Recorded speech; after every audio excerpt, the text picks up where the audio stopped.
Nous allons commencer. Je sais qu'il y a eu des difficultés pour accéder au Conseil de l'Ordre des médecins et on va démarrer en espérant que les autres vont arriver. Alors, j'annonce l'ouverture de notre journée nationale en disant que nous avons l'immense plaisir de démarrer la 9e journée nationale de la Société marocaine du système nerveux autonome en collaboration avec l'UPR de physiologie, l'équipe de rythmologie de l'exercice et du système nerveux autonome, dirigée par notre chère collaboratrice, Madame Souad Aboudrak, avec l'association Ibn Sina des sciences de la santé.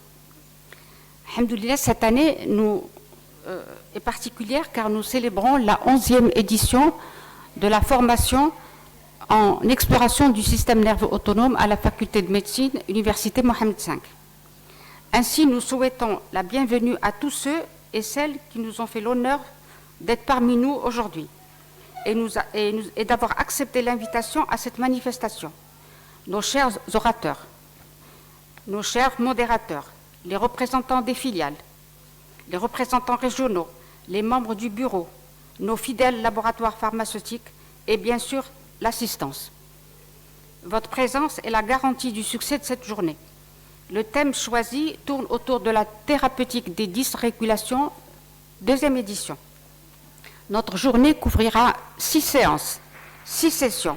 La première session, c'est l'impact des thérapeutiques des spécialistes sur le système nerveux autonome, présenté par le professeur Nawel Kanouni et le professeur Abdullah Bensouda, urologue. La deuxième session, c'est la prise en charge des HTA dysautonomiques, qui va être présentée par le docteur Raïd Al-Aqil de Rabat et le professeur Mriem Haboub de Casablanca. La session 3, c'est la thérapeutique de l'insuffisance cardiaque et du système nerveux autonome, présentée par Ahmed Benis, Najat Mouin et Mustafa Al-Bakkali. Monsieur Arabi voudrait également intervenir. 4e session, la thérapeutique de la fibrillation auriculaire dysautonomique, qui va être traitée par le professeur Hicham Bouzlmat et le professeur Bsissem Fillès. Enfin, la dernière séance, c'est l'indication des traitements des dysautonomies sur l'utilisation des inhibiteurs de recapture de noradrénaline et de sérotonine, qui va être présentée par un psychiatre et un spécialiste du système nerveux autonome.